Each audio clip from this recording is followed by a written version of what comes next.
Y'all were probably wondering when or if ever Al Sharpton would end up in the bedbuckken entry series saga, however you want to call it. An honest answer to that is I didn't know when it was going to happen. It just happens. It's something that just kind of takes a life of its own. But I came across this audio, and shout out to Beatzilla because he was the one that posted it. And I want y'all to listen to the filth that comes out of his mouth. The clip is probably about maybe 30 seconds. It's not a long clip, but it's a clip from a longer video that I don't know where I can find it at, but you'll hear everything you need to hear in this 30 seconds. I literally have black men calling my radio show saying, well, we got enough black women in power. You know, Ketanji Brown Jackson in the Supreme Court. We have Vice President Kamala Harris. I don't know if I want to vote for Stacey Abrams. Who would not be proud of Stacey Abrams unless you are so insecure as a man? Okay, so that's the whole clip right there, and then it's gonna just loop again.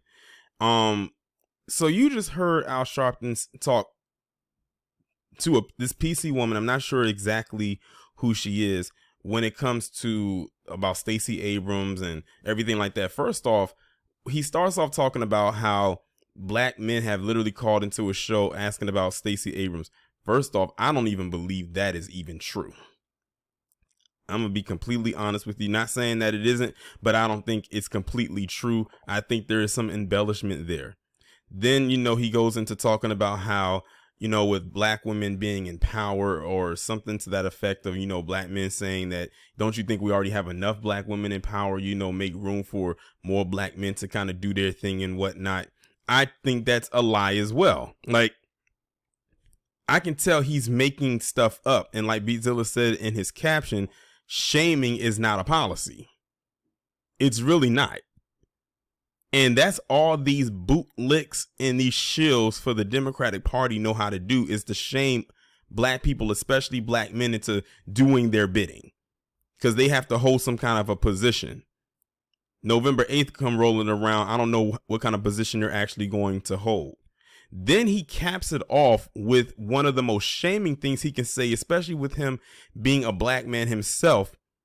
When it comes to, well, first off, before I get to that, he mentions about how I have to do it from memory because on this video, unfortunately, I can't pause and go because I don't know if it's because the clip is not long enough or whatever the case may be. It probably is because it's a very short clip, so I can't pause it. Damn Instagram Reels. But he goes on to say, what man wouldn't be happy for, to have Stacey Abrams in this position? Oh, Al Sharpton. We can pretty much name names, and probably those we don't know by name or even by face that do not want to see Stacey Abrams in that position. And we can give boatloads of reasons of why that should be or that should not be, as far as her getting into the position that she is currently running for. But then he caps it off with the most shaming thing he can say himself as a black man, and saying that, are you that insecure of a man? And then it cuts off. I'm willing to bet after he said, are you that insecure of a man when it comes to probably supporting a black woman or something along those lines? That sounds like something that a feminist would say, particularly a black feminist would say. We'll just use that in this example because Stacey Abrams being a black woman. It might, it might be a PC liberal white woman feminist as well, because they try to use the same talking points, but they always have their own little agenda that unfortunately their little black feminist flunkies fall for every single time. But when he said that, I'm like, I had to sit back like in my chair and say, did he really just try to shame black men by saying, are we that insecure as a man if we don't support her? No, Al Sharpton, that is not the reason we are not supporting her. It has nothing to do with our manhood. And I think that's the problem.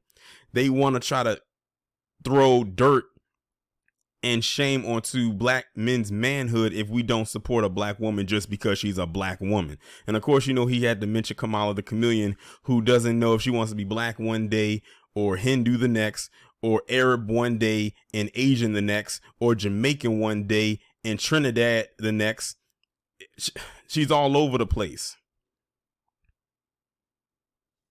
But of course they throw her in, and then he mentioned Ketanji Brown Jackson, who blatantly sat up there on that stand and didn't know how to define a woman, even though she's been a woman all her life.